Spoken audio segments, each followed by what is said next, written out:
Assalamualaikum warahmatullahi wabarakatuh. Halo anak-anak, kembali lagi bersama Ibu Aminah Pertiwi dalam pelajaran Pendidikan Kewarganegaraan untuk kelas 7.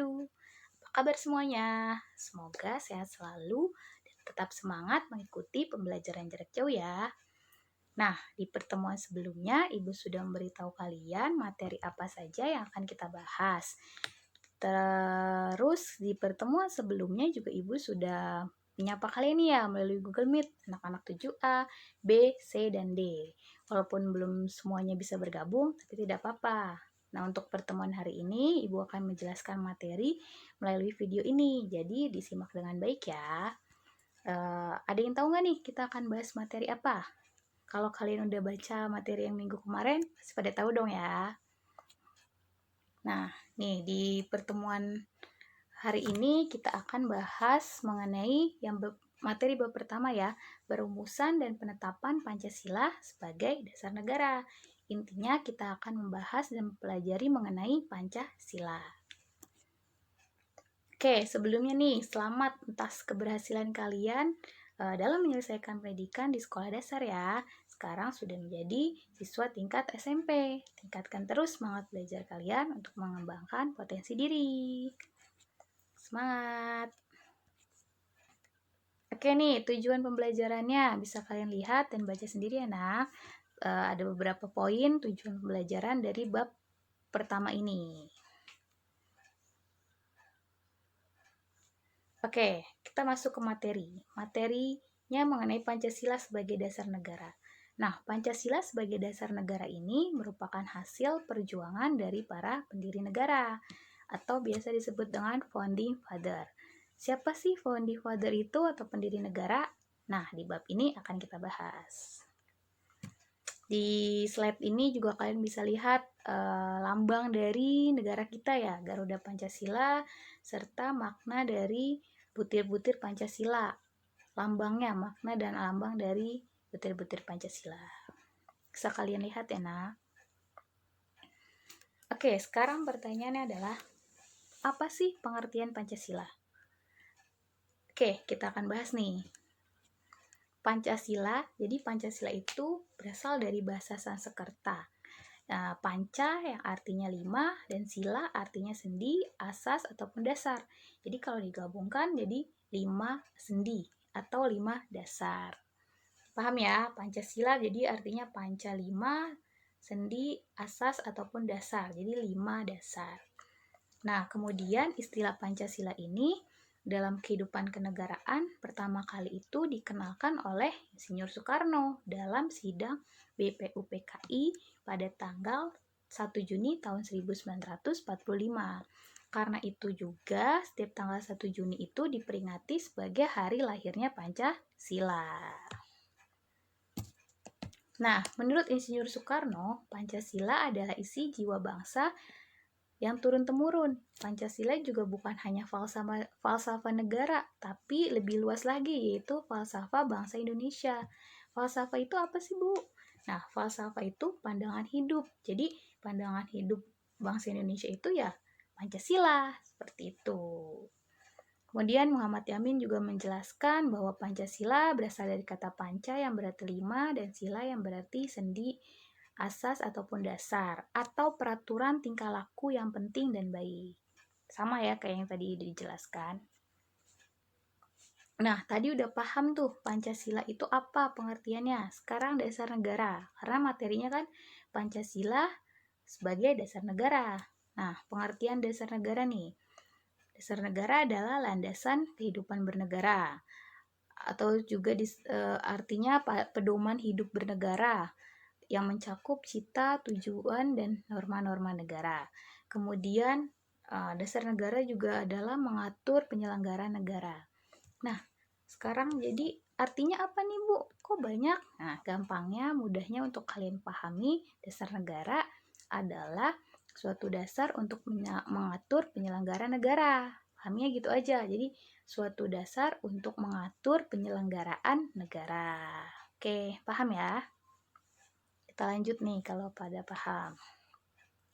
Kemudian, jadi dasar negara itu juga adalah landasan kehidupan bagi bangsa dan negara dimanapun gitu. Jadi nggak cuma hanya Indonesia, jadi setiap negara, setiap bangsa pasti wajib memiliki dasar negara. Karena untuk apa? Tadi untuk mengatur penyelenggaraan suatu negara. Karena tanpa dasar negara, jika negara nih nggak punya dasarnya, berarti dia tidak memiliki pedoman. Nah, kalau dia tidak memiliki pedoman, berarti dia tidak memiliki arah dan tujuan yang jelas, sehingga bisa muncul kekacauan. Jadi dasar negara fungsinya adalah untuk pedoman hidup, yang di dalamnya juga mencakup norma, cita-cita, dan juga tujuan negara. Oke, itu tadi ya pengertian Pancasila, pengertian dasar negara, dan kenapa nih harus ada dasar negara, sudah dijelaskan. Sekarang kita lanjut ke latar belakang Pancasila sebagai ideologi negara. Jadi kayak sejarahnya nih, kok bisa ya Pancasila yang dijadikan sebagai dasar negara Indonesia, Bu? Awalnya gimana? Nah, di sini kita akan membahas nih. Yang pertama adalah dari BPUPKI. Jadi BPUPKI itu pasti pada tahu dong ya, di SD udah pernah dipelajari juga. Jadi Ibu sedikit menjelaskan juga nih, BPUPKI itu adalah kepanjangan dari Badan Penyelidik Usaha-Usaha Persiapan Kemerdekaan Indonesia, atau nama Jepangnya adalah Dokuritsu Junbi Chosakai. Nah, badan ini adalah bentukan dari pemerintahan Jepang yang mempunyai tugas untuk menyelidiki dan mengumpulkan usul-usul kemerdekaan Indonesia, dan dilantik pada tanggal 28 Mei 1945. Nih, sejarah lainnya dari BPUPKI atau tambahannya adalah, jadi awal terbentuknya itu karena Jepang pada saat itu terdesak melawan sekutu. Untuk mendapatkan simpati dari rakyat Indonesia, Jepang membuat janji nih untuk memberikan kemerdekaan untuk Indonesia, dan mulailah dibentuk BPUPKI ini untuk mempersiapkan kemerdekaan Indonesia.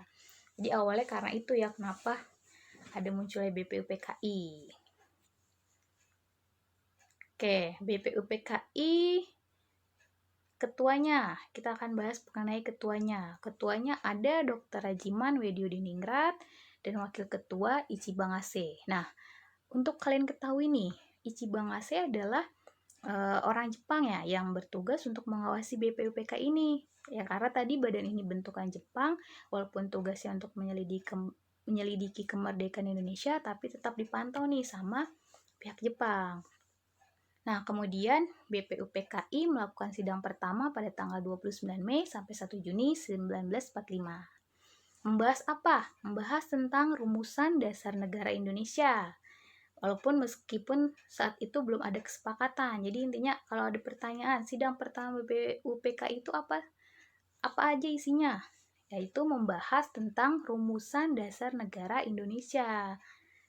Nah, itulah nanti terbentuknya Pancasila. Di situ dibahas pada tanggal 29 Mei sampai 1 Juni tersebut.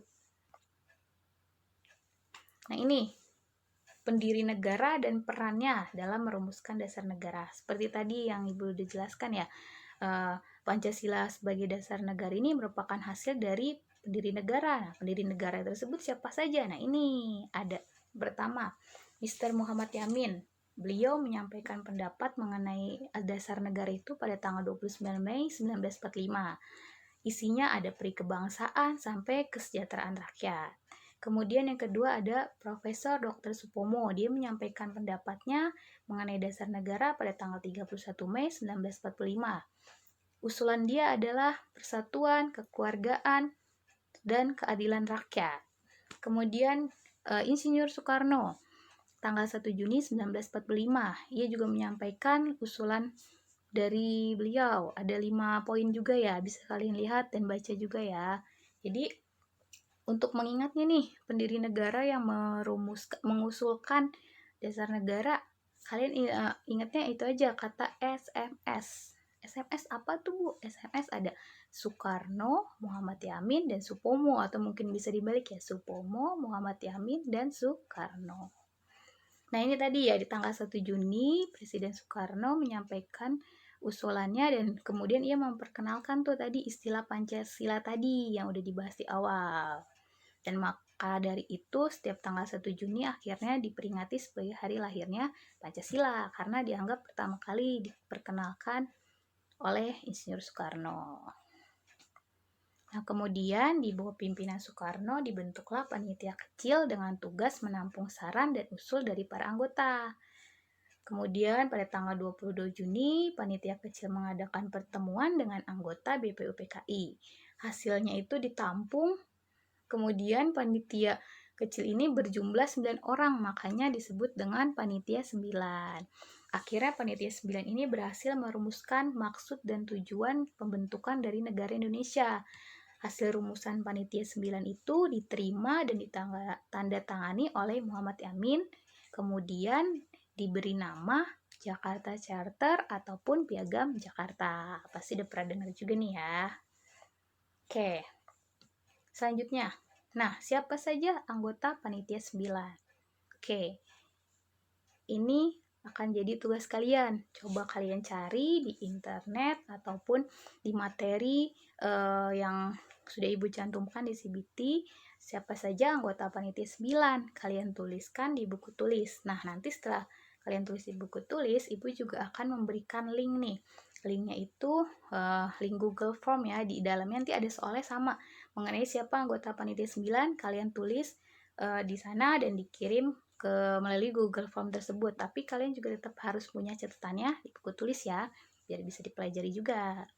Oke, untuk pertemuan hari ini sampai di sini dulu. Nanti minggu depan akan kita lanjutkan. Jadi kalau ditanya tugasnya apa? Tugasnya kalian mencari siapa saja anggota panitia 9. Kalian tuliskan di buku tulis PKN.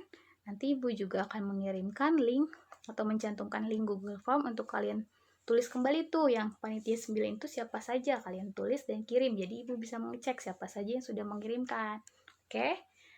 Sekian untuk hari ini. Semoga pembelajaran hari ini bermanfaat. Jika ada yang ingin ditanyakan, bisa langsung tanya kepada Ibu. Terima kasih. Assalamualaikum warahmatullahi wabarakatuh. Sampai jumpa.